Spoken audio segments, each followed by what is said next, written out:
Deuteronomio 23. Estamos en el versículo 9 del Deuteronomio 23 y hemos estado viendo, a modo de darnos el contexto acá, desde el capítulo 22 hemos empezado leyes que protegen la vida, dando límites, Dios a su pueblo. Recuerden que esta es una teocracia, Israel. Solamente sucedió una vez en la historia. La iglesia no es una teocracia. ¿Okay? Nosotros no vivimos bajo una teocracia, pero bajo la elección de Dios con su pueblo, Israel, podemos aprender principios para nuestra vida diaria en cómo caminar la vida cristiana. Entonces acá tenemos cómo Dios le da leyes para proteger la vida, fomentar la vida y formar la vida. Y tienen que ver con la protección de la familia. Que hemos hablado que la familia es algo que Dios ha institucionado para que a través de la familia la sociedad fuera establecida. Y a través de la familia y la sociedad podamos entonces proclamar quién es nuestro Dios, vivir nuestro cristianismo. Los versículos que estamos acá en el versículo 9, vamos a ver sobre la pureza de la sanidad pública. Y acá estamos hablando el caso cuando va a guerra Israel. Recuerden que las personas que iban a guerra eran mayores de 20 años, los hombres que eran reclutados a guerra. Hemos estudiado del pasaje de guerra ya en Deuteronomio, donde Dios habla sobre 4 tipos de exclusiones de aquellos que no quieren ir a pelear. El recién casado, el que ha comprado viña, el que ha comprado casa pero no la ha estrenado, el que está desanimado. Dios dice, ustedes no necesitan ir. Entonces vemos las exclusiones. Y estudiamos que la idea era que Dios no necesitaba números para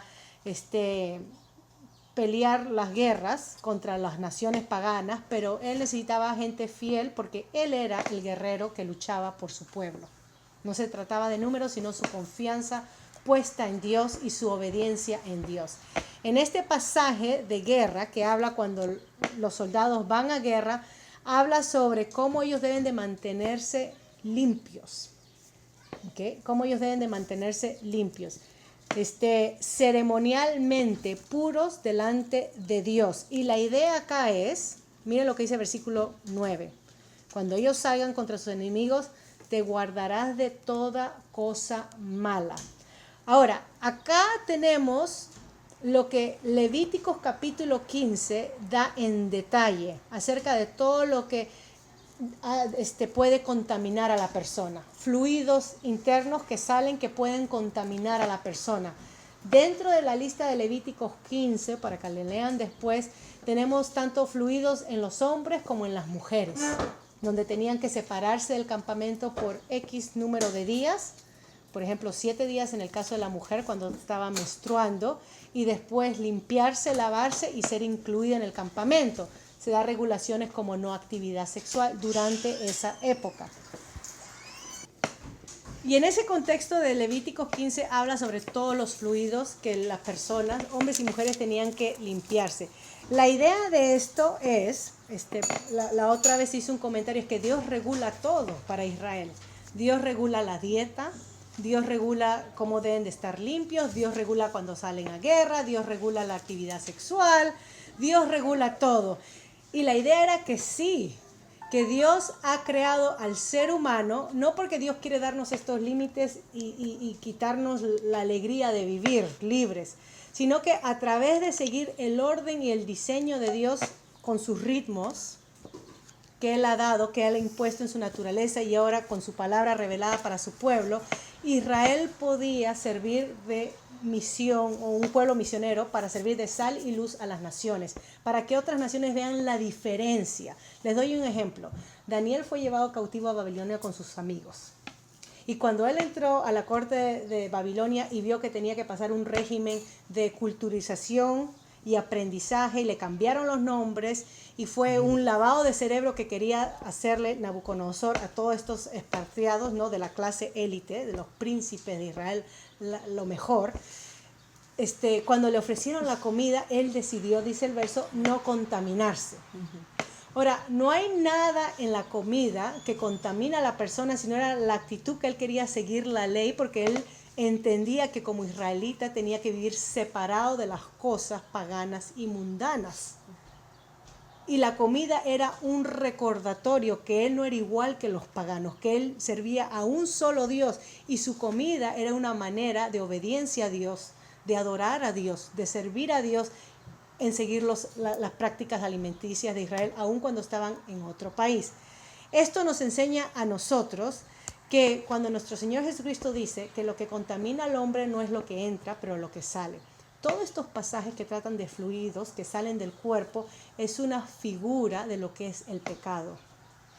El pecado está en nuestra naturaleza y si nosotros no entendemos que a quien adoramos y servimos es un Dios santo, puro, no podemos venir a Él como nos da la gana. El pastor estuvo predicando, vuelvo a incidir, la semana antepasada acerca sobre cómo la iglesia se contemporariza adoptando prácticas paganas. Una cosa es usar técnicas de evangelismo y otra cosa es adoptar prácticas paganas en nuestros servicios y cultos para que yo me sienta mejor en la adoración, para que las personas se sientan mejor y las iglesias se llenen.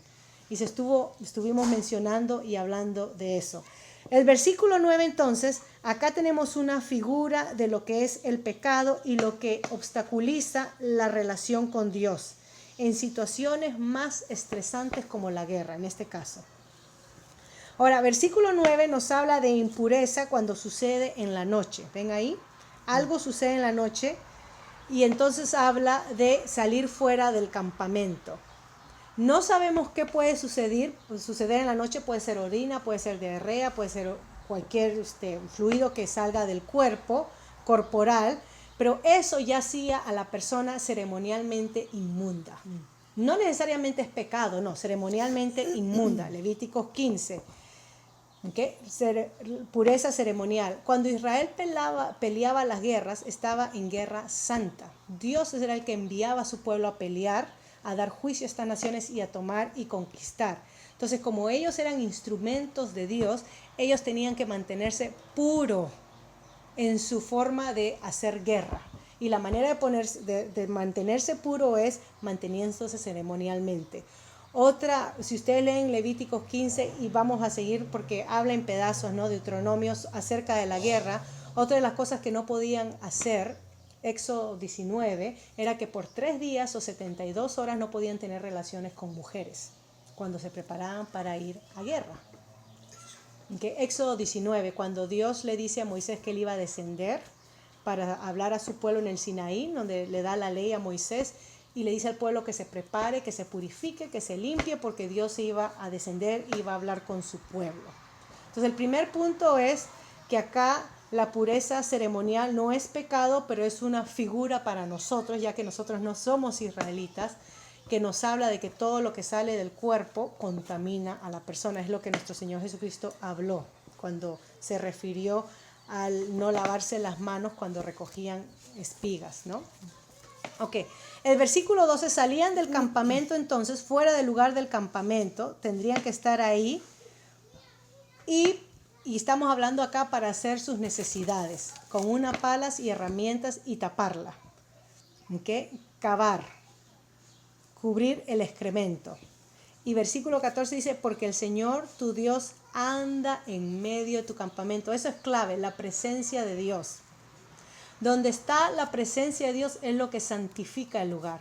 Y si el lugar es santo, la persona tiene que estar purificada y andar bajo las mismas condiciones. Ahora, obviamente uno no se puede santificar porque uno es pecador. Es algo que Dios hace en uno. Dios es el que nos santifica y nos purifica. Tenemos el caso de Isaías. En el capítulo 6 de Isaías, después de que nosotros vamos a empezar a estudiar en la escuela dominical, después de que Isaías denuncia al pueblo en los primeros 5 capítulos por su pecado, por su corrupción, cómo se han apartado de Dios, sus manos están llenas de sangre, idolatría, en el capítulo 6 la presencia de Dios se le abre en el templo y ve la gloria de Dios y él entonces incluye en su oración, ay de mí porque estoy delante de la presencia de Dios y soy hombre inmundo y habito en medio de un pueblo inmundo. Y la idea es donde la presencia de Dios se manifieste, ese lugar es santo. Sucedió a Isaías, le sucedió a Moisés en el monte Sinaí, cuando él apacentaba las ovejas, todos los días pasaba por el mismo lugar. Ya se conocía ese lugar por 40 años. pero tomó la presencia de Dios que se manifieste para que él se entere que ese lugar era santo. Y la idea es que nosotros, lamentablemente, cuando vemos en la Biblia, tenemos ventanitas que se nos abren, donde todo esto, Dios habita en todo el mundo. Dios no está en una caja, en un santuario. Dios es espíritu y Él no cabe en un lugar. Pero toda la tierra es su habitación. Pero cuando su presencia es manifestada, ahí es donde caemos y temblamos. Porque nos damos cuenta que el lugar donde pisamos es santo porque pertenece a Dios. Juan estaba desterrado en la isla de Patmos. Un domingo, un primer día de la semana, adorando, dice, en su espíritu. Y cuando él vio la gloria de la persona sentada en el trono, la misma visión que tuvo Isaías, él también cayó como muerto. Si nosotros viviéramos conscientes, ¿okay? Pónganse a pensar, esto es lo que nos enseña. Si nosotros viviéramos conscientes que acá en mi casa, digamos, ustedes no están, yo estoy acá sola limpiando y cocinando, acá está la presencia de Dios. ¿Cómo yo me conduzco acá, donde ustedes no me ven? En mi cuarto cuando estoy viendo televisión, ¿cómo yo me conduzco? Cuando salgo a manejar mis actitudes, cuando me cortan, cuando manejan mal la gente, la presencia de Dios está en toda la tierra, sino que uno no la ve. Y no es hasta que Él se manifieste que uno cae como muerto. El creyente debe vivir consciente, y por eso que la sexualidad, el tema de la sexualidad que hemos hablado en el capítulo 22, como Dios se preocupa hasta del sexo, que si es virgen, que se dé en el matrimonio, que si es violada. Nuevamente, ¿quién diseñó este cuerpo? Dios. ¿A quién le pertenece? Entonces, Él ha estipulado límites para saber cómo debemos de conducirnos para poder vivir a manera completa, plena, en plenitud. ¿Okay? Y acá tenemos algo simple. Entonces sale. Ahora, cuando uno lee, y esto es para que ustedes busquen, en los tiempos medievales, muchas de las enfermedades como la enfermedad negra o la plaga negra o la enfermedad bubónica, cuando hubo la infestación de ratas en la ciudad de Londres y mucha gente murieron, de 3 millones quedaron 1, mucha gente murió. Cuando uno lee estos pasajes, si uno sigue los consejos bíblicos, se da cuenta que el punto clave en la esparción de enfermedad es el punto de sanidad. Donde no hay sanidad, donde no hay higiene, hay esparción de enfermedad. Venéreas, infecciosas, etc.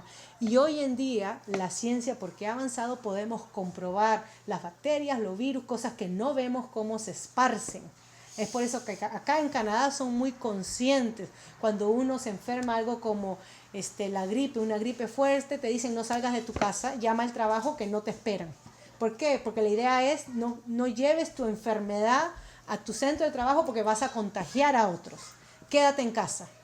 Y es la idea acá que se nos mete, ¿no? El gobierno. ¿Por qué le cuesta al gobierno? Porque nuestro sistema es público. Si yo me enfermo a mi esposo, enfermo a mis hijos, todos vamos al doctor, eso es lo que le cuesta al doctor, al gobierno.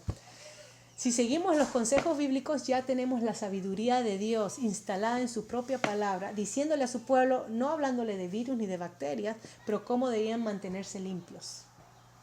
Y eso nos habla sobre la sabiduría de Dios en su palabra. Cuando dicen las personas, ay, el Antiguo Testamento, eso no tiene nada que ver con nosotros los cristianos, un libro aburrido, arcaico, picapiedra, eso tiene que ver con los dinosaurios.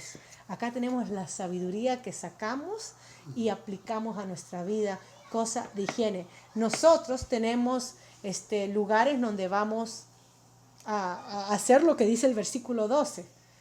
Nosotros no hacemos esto ni en la sala ni en la cocina. Hay lugares específicos y en casas de campo que no tienen, digamos, un baño, hay una letrina fuera de la casa, un agujero donde allá se hacen las necesidades, porque la idea es, hay que aislar eso porque hay contaminación. Mire dónde sale la palabra de Dios. ¿Okay? Versículo 14 es la razón espiritual por la cual se hacen las cosas, ¿ok? Porque el Señor tu Dios anda en medio de tu campamento para librarte y para derrotar a tus enemigos delante de ti. Están yendo a la guerra y Dios está con ellos. O sea, la guerra no era algo mundano, algo que no pertenece a las cosas de Dios. No, la guerra era Dios peleando a través de ellos. Era el principio que entendió el muchachito, David cuando era muchachito, el pastorcillo que salió a pelear a Goliat. y le dijo, yo no vengo con todo ese armamento que tú vienes, estoy parafraseando, yo vengo en el nombre del Dios vivo, porque a ese tú estás blasfemando. Goliat vivía blasfemando y burlándose, ¿no?, del Dios de Israel. Y David dice, no es con fuerza, yo vengo en el nombre y es mi Dios que te va a entregar a mí. Y se cumple esto, es Dios en medio de su pueblo, Dios en medio de nosotros. Es la misma presencia que le dijo nuestro Señor Jesucristo a sus discípulos en Mateo 28, cuando le da la comisión y los manda a ir a predicar el Evangelio, yo estoy en medio de ustedes, hasta el final. O sea que Dios no solamente está con nosotros cuando vamos los domingos a la iglesia. Dios está con nosotros cuando estamos en la recámara, cuando me relaciono con mi esposo, cuando estoy cocinando, cuando trato a otros, cuando me pica la lengua por hablar mal de otros. Por eso que la Biblia habla de la integridad de la lengua. Podemos dañar la reputación, el testimonio de otros con lo que hablamos. Si somos conscientes que la presencia de Dios está acá, nos cuidaríamos de esta y nos cuidaríamos de nuestro comportamiento. Y acá tenemos algo tan sencillo como Israel peleando, ¿ok? Y Dios es santo y Él no debe de ver nada indecente en medio de ellos, no sea que se aparte de ti. Ok, miremos entonces versículo 14. El versículo 11, cuando habla que si una persona era contaminada de noche, tenía que salir del campamento, o sea, no iba a pelear, salía del campamento, esperaba hasta la noche, se lavaba y cuando el sol caía podía reintegrarse al campamento. Es la idea del versículo 11.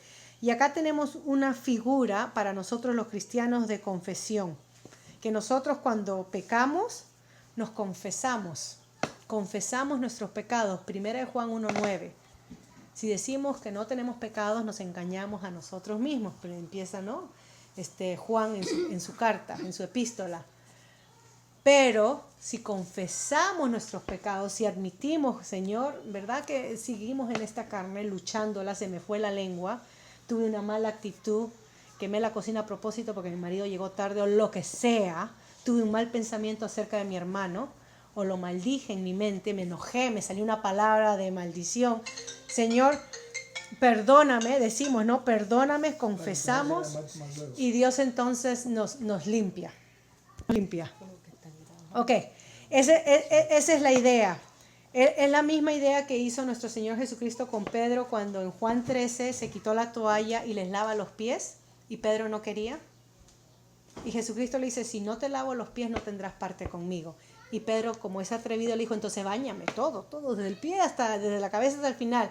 Y Jesucristo, nuestro Señor, le dice, no es necesario, solamente los pies. Y esto era una figura de lo que es, porque ya limpios son. Ustedes están limpios, no necesitan.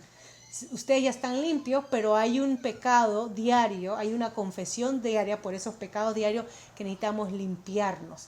No de la limpieza para salvación, porque ya hemos sido los creyentes salvos en nuestra posición en Cristo, pero diariamente en nuestro diario andar necesitamos confesarnos, ¿no? Esa es la idea que sacamos de acá. Ok, miren conmigo entonces, versículo, ok, hemos visto la santidad de Dios en medio del campamento. Y no podemos, con esto, no podemos pelear el mal con un estado de mal. No podemos, Israel tenía que salir a la guerra y no podía pelear ellos estando mal delante de Dios. Ceremonialmente, impuros, ellos no podían pelear, tenían que limpiarse. Y esto era rituales, pero nuevamente el ritual apuntaba a una realidad interna. Para Israel y para el tiempo de los fariseos se volvió algo externo, ritualista, pero nada de cambio interno. La idea de Dios con estos rituales era para que simbolicen la limpieza interna de ellos.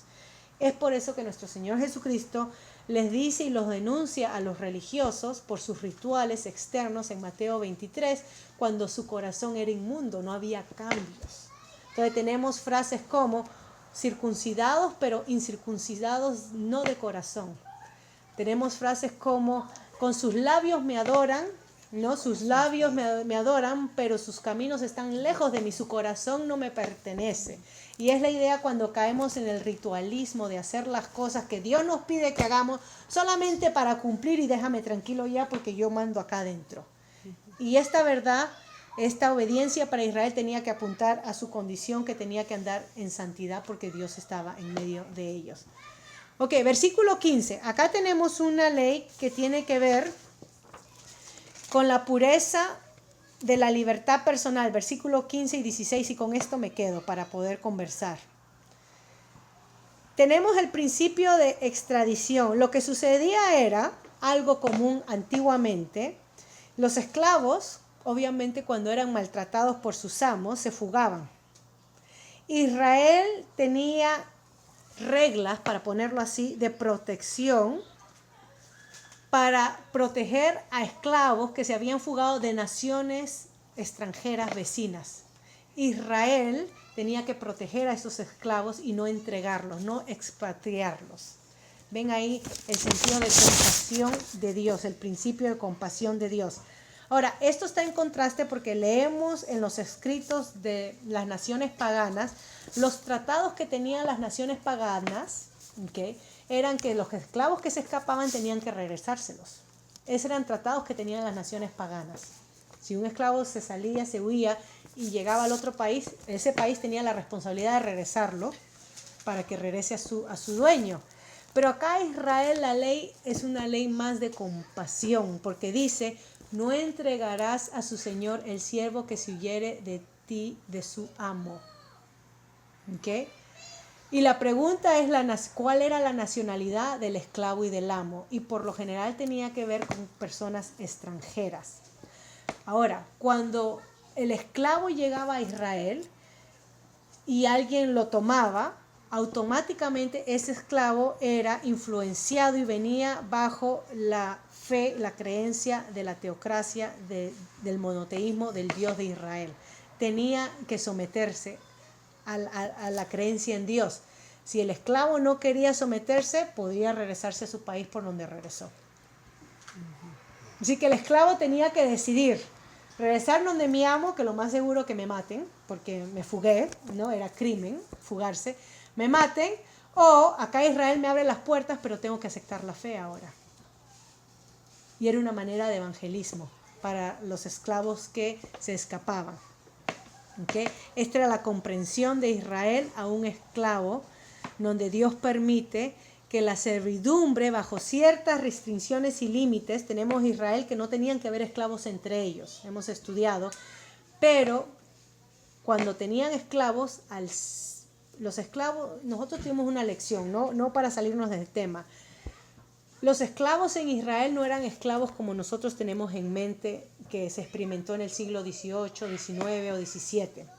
Nosotros conocemos la esclavitud donde personas eran secuestradas y vendidas. Por ejemplo, los africanos, sacados de sus continentes o vendidas por sus propios líderes, ¿no?, o jefes de tribus, a los conquistadores o a los europeos, vendidos y entonces llevadas a nuestras Américas. El concepto bíblico de esclavitud no es ese. El concepto bíblico de esclavitud es donde un israelita quedaba en deuda, no podía alimentar a su familia, entonces iba donde su vecino, que tenía recursos, después de haber vendido su finca, su territorio, todo, y ya no tenía cómo sostenerse, iba donde el vecino y le decía: necesito trabajar para ti para poder yo vivir y comer y poder darle de comer a mi familia. Y entonces pasaba a ser siervo esclavo, un empleado sería para nuestros términos. Entraban en un contrato. El amo no podía maltratarle, porque si le quitaba la oreja, por ejemplo, lo maltrataba y le dañaba la oreja, le tenía que dejar libre. Si le quitaba el ojo, le tenía que dejar libre. Hemos estudiado estos principios de esclavitud. Al 7º año de su servicio, Dios tenía una ley que tenía que dejar libre a todos los esclavos. Tenían que dejarlos libres. Y vemos la ley compasiva de Dios. Entonces no era una esclavitud por secuestro, porque eso es en contra de la ley de Dios, el 8º mandamiento: no robarás, y tiene más que ver con robar personas, el trata de personas. Vemos la compasión de Dios regulando el abuso del poder humano que sucedía en esta sociedad y que ha sucedido en nuestra sociedad. Lamentablemente muchos cristianos han tomado pasajes como esto para poder legitimizar el sistema de esclavitud que se vivió en los años 1800-900, no entendiendo el contexto. ¿Okay? Si quieren ver un cuadro exacto de lo que era un esclavo, un empleado, vean el siervo de Abraham, Eleazar, que era como un hijo. Después de que Abraham no pudo tener hijos, le dijo a Dios, será entonces el que herede, mi hijo, el que herede mi esclavo Eleazar. Y Dios le dice, no, uno que salga de ti. Y Eleazar era un siervo que amaba a Abraham, que le escogió la esposa a su hijo Isaac. Okay, tenemos la escena de cómo era la relación en Israel, regulada por Dios, por la fe en Dios, de esclavo y amo. Y en el Nuevo Testamento el libro de Filemón nos habla lo que Pablo requiere de Filemón cuando le va a devolver a Onésimo. Voy a parar ahí, entonces tenía que regresarlo repetidamente. El versículo 16, observe las libertades que se repiten, lo que Dios exige para el esclavo extranjero que escapó. Dice, 1, morará contigo en medio de ti. Estoy en el versículo 16. 2, en el lugar que escogiere. Mira la libertad que tenía el esclavo. No era que lo cogían y ahora tú me vas a servir. No, en el lugar que el esclavo escogiere. 3, donde a bien tuviere, donde se le dé bien, se le procurara el bien, ¿no? 4, no le oprimirás. No te aprovecharás de esto. No te aprovecharás porque es un prófugo de su país en oprimirlo. Ahí está la ley. Acá vemos la libertad y la protección de Dios en los códigos legales del cercano Oriente, en el tiempo de Moisés, donde guardaba y protegía los esclavos fugitivos. Recuerden que la ley mosaica se enfoca en los derechos y la protección del débil, del impotente, del marginado socialmente y del pobre. La ley mosaica los cubre a ellos con la protección. Ya hemos hablado de la viuda, el huérfano y el extranjero y vamos a seguir estudiando acerca de esto. Voy a parar aquí porque este texto nos muestra acerca de la compasión de Dios. Dios es un Dios justo y compasivo. Y si Israel seguía esta ley, Israel iba a ser una nación justa y compasiva que atraía a las demás naciones. Yo quiero ir a vivir a Israel. En esa nación se trata con justicia. Allá no se roba a nadie. Allá protegen a las mujeres. Acá violan. Acá las ponen de prostitución para el culto a sus dioses. Acá sacrifican a los niños al rey Moloch. Allá no, la vida es santa. Yo quiero ser parte de ese pueblo. Bueno, las personas extranjeras venían y adoptaban la ley monoteísta del verdadero Dios. Y esa era la idea, Israel ser sal y luz a las naciones. Voy a parar ahí, la próxima semana continuamos con los versos 17 en adelante.